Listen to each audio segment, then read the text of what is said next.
Hello and welcome. Today we're going to be taking a look at making item grates, that is, places in your water channels where items can flow through but players and other entities, including small mobs such as wolves and chickens, cannot. And we're going to be doing so with blocks that we previously have not had quite the same access to.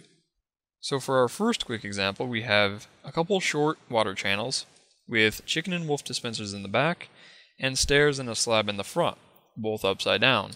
And items can flow through quite easily in either one, but of course you'll be noticing that items can only flow through the front of our stairs here where we actually have our hole, and of course they can't flow to the side because then half of the items might get stuck, and they can't flow from the back because then all of the items would get stuck.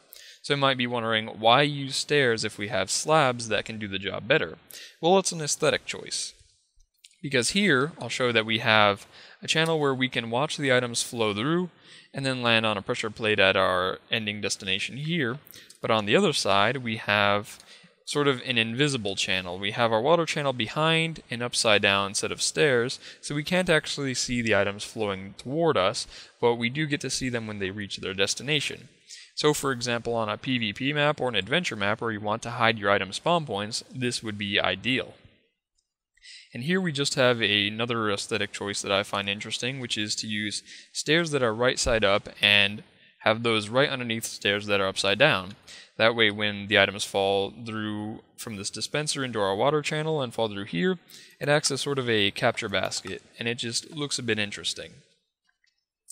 And over here, just to demonstrate that wolves and chickens cannot get through, you can see they're being pushed along. This chicken's being a bit insolent, but it can't get through this half block hole, and of course nothing can get through this quarter block hole.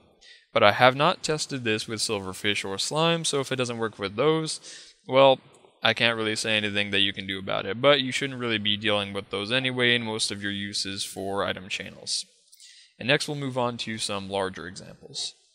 Now there are some things to be wary of when building item grates that you can shut off and turn back on at will, and that's something that I really think I should be showing you. So what I have here is a half slab upside down attached to a sticky piston which just has a lever or any other mechanism you may want to turn off your item flow momentarily and then allow you to turn it back on at will again. So if we pull this lever, the item flow is completely cut off until we pull it again. However, there is something to be aware of, and that is if we spawn mobs and then we pull our lever, and then pull it again, mobs will fall through because they're then inside the block. So that's just something to be aware of. You should make sure that all mobs are cut off from entering your centralized location such as this whenever you shut off your item grates, because they will be able to fall through if you mess up. Just something to keep in mind.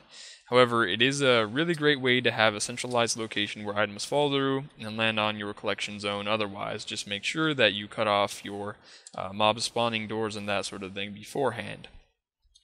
Now, if you want mobs to continue onward while items are dropped, for example, if you're sorting mobs and you have spiders killed off at one point and you want to drop their string off early because string isn't necessarily useful for people if they don't need a whole lot of wool and they already have built fishing rods and that sort of thing, bows. You really don't need any more string. So a good way to do this is to simply put some fences underneath, surround a couple sides with transparent blocks, for example glass. It may not work in your version if you're using a newer version that something's been changed. Nothing has been changed yet, but currently fences do not connect to glass, but they do connect to our solid blocks such as this stone here. So we have fences here, items will fall through the left and right sides, but mobs will continue going onward, and if you kill spiders using, for example, a cactus on the side first, because they're too wide, you can separate their string. So if we spawn a couple wolves and chickens, we can see that they will flow through all the way to the end, but if we drop items, they'll only flow through to this point, and we can collect their goods. So there you go. It's not really the video that I was hoping to put out first, but there's a bit too much building, it turns out, to be done in my other video, and I haven't had time. So until then, I will see you next time.